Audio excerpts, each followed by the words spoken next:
సంవత్సరాల తరబడి ఎన్ని మందులు వాడినా మీ మోకాల నొప్పులు తగ్గట్లేదా? ప్రాణ పెయిన్ క్లినిక్ లో అత్యాధునిక చికిత్స. కూటమి కూడా ఇప్పుడు 6 గ్యారెంటీలను ఇచ్చింది కదా, అన్ని కూడా అవి కూడా ఇప్పుడు అప్పుల రాష్ట్రంగా ఉంది. చంద్రబాబు నాయుడు గారు అవి తీరుస్తారా లేదా అనేది అనుమానాలు ఉన్నాయి. వాళ్ళు అప్పుడే అంటున్నారు వైసీపీ వాళ్ళు.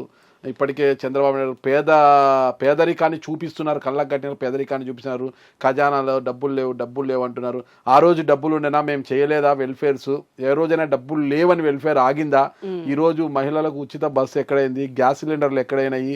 తల్లికి వందనం ఏమైపోయింది? మహిళలకు ఇస్తామన్న 50 సంవత్సరాల తర్వాత ప్రతి మహిళకు 18 నుంచి 50 సంవత్సరాల మధ్యలో ప్రతి మహిళకి ఇస్తామన్న 1500 రూపాయలు ఏమైంది అనేసి అవన్నీ ప్రశ్నిస్తున్నారు. ఒక పెన్షన్ తప్పితే ఏం చేస్తున్నారని మాట్లాడితే జగన్మోహన్ రెడ్డి గారే మాట్లాడాలి, వింటే ఈ రాష్ట్ర ప్రజలే వినాలని అంటే వేరే సామెత ఉంటుంది, దాన్ని నేను ఈ విధంగా మార్చి చెప్తున్నా.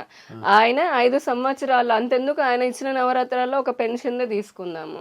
ఆయన ఎప్పుడు అధికారంలోకి జూన్లోకి వచ్చాడు, మేలో వచ్చిన తర్వాత అది ఎప్పటి నుంచి పెంచడం మొదలు పెట్టాడు? జనవరిలో పెంచాడు. ఆయన ఏమో రాత్రి తెల్లారి పొద్దున ఏమైనా పెంచాడా ఏంటి? అలా ఏ హామీని తీసుకున్నా. మద్యపాన నిషేధం అన్నాడు, 5 ఏళ్ళు పోయినా కాదు, 50 ఏళ్ళు ఉన్నా కూడా జగన్మోహన్ రెడ్డి ఉంటే అయ్యేదే కాదు. అసలు అమ్మఒడి అన్నాడు, మళ్ళీ తర్వాతనేమో చేయూత అన్నాడు, ఆసరా అన్నాడు. వీటన్నిటిలో కూడా 45 ఏళ్ళకే వాళ్ళకి పెన్షన్ ఇస్తాను అని ఎన్నెన్నో మాటలు చెప్పాడు. అసలు ఏమీ జరగనే లేదు 5 ఏళ్లలో కూడా. ఇది ఇప్పుడున్నటువంటి ఎన్డీఏ ప్రభుత్వం, రాష్ట్రంలో ఉన్నటువంటి ఎన్డీఏ ప్రభుత్వము ఫస్ట్ రోజు చంద్రబాబు నాయుడు గారు ముఖ్యమంత్రి కాగానే ఎన్నిటిపైన సంతకం పెట్టారండి? డిఎస్సి పైన సంతకం పెట్టారా? పెన్షన్ ఇమీడియట్గా బాకీ ఏదైతే ఎలక్షన్ కోడ్ సందర్భంలో ఆపి ఆ తర్వాత నుంచి ఉన్నటువంటి అంటే ఏప్రిల్ నుంచి లెక్కగట్టి మరి అవన్నీ ఇచ్చారు కదా. బస్సులు లాంటివి అని అంటారా? అవి కాస్త అంటే ఒక అలాంటి యాక్టివిటీస్ తీసుకున్నప్పుడు దానిపైన అధ్యయనం చేయాలి. ఎలా ఉంది కొంచెం దాని ప్రోస్ ఏంటి కాన్స్ ఏంటి అధ్యయనం చేసిన తర్వాత ఇంప్లిమెంట్ చేస్తామని ప్రతిసారి చెప్తూనే ఉన్నారు కదా. ఆయన జగన్మోహన్ రెడ్డి గారు అంటున్నారు కదా, నాకు నా డబ్బులు ఉండి నేను పాలన చేశాను అనేసి. 2019కి ప్రభుత్వం మారే సమయానికి రాష్ట్రంలో ఎన్ని పరిశ్రమలు ఉండేవి, రాష్ట్రం ఆర్థికంగా కూడా ఎన్ని ప్రాజెక్టులు నడుస్తుండేవి, ఎన్ని పరిశ్రమలు ఉన్నాయి, ఎంతమంది యువతకి ఉద్యోగ అవకాశాలు ఉన్నాయి, ఎంత బాగా ఉండింది. కానీ ఈయన వచ్చిన తర్వాత ఏమైంది? ఉన్న పరిశ్రమలు పారిపోయేటట్టు చేశాడు. ఈయన హయాంలో జగన్మోహన్ రెడ్డి హయాంలో ఒక్క పరిశ్రమ వచ్చిందా? కనీసం అసలు చాలా సింపుల్గా మాట్లాడుకోవాలంటే పెద్ద పెద్దవి ఉన్నాయి ఆయన గురించి అని అందరికి అర్థమయ్యేటట్టుగా మాట్లాడాలని అంటే ఆయన ఇచ్చినటువంటి సంక్షేమం గురించి అని అన్నాడు. ఏది రైతులకి అదేంటి వైఎస్ఆర్ రైతు భరోసా అన్నాడు. 13,500 నేనే ఇచ్చా అని 13 కోట్లు పెట్టి రోజు పేపర్లో వేయించుకునేవాడు. దాంట్లో 6,000 ఇచ్చింది కేంద్ర ప్రభుత్వమే కదా. అంటే అదొకటి ఉదాహరణకే చెప్తున్నా నేను, చాలా ఉన్నాయి ఇట్లా అనుకుంటే. గ్రామాల్లో రోడ్లు ఎవరు కట్టారు?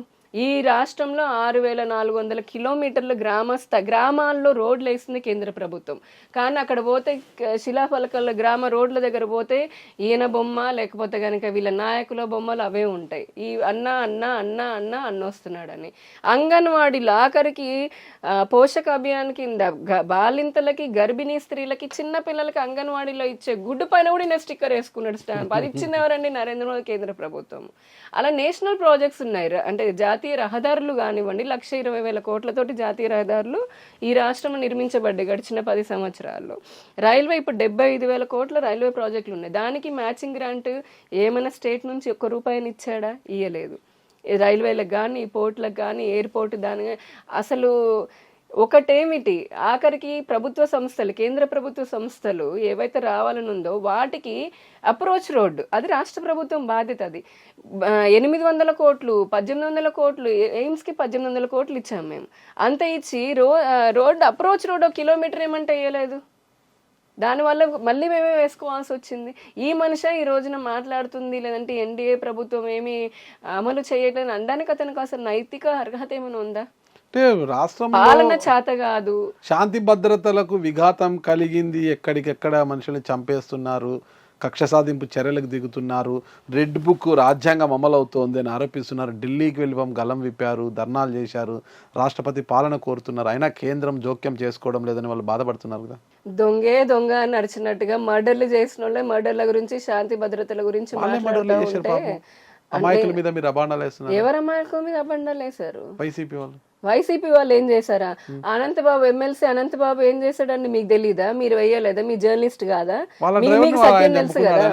ఆయన డ్రైవర్ ఏంది అంటే ఇప్పుడు నా ఇష్టము నా చేతులు కదా అని చెప్పని ఎవడైనా కొట్టి చంపేస్తే సరిపోతుందా?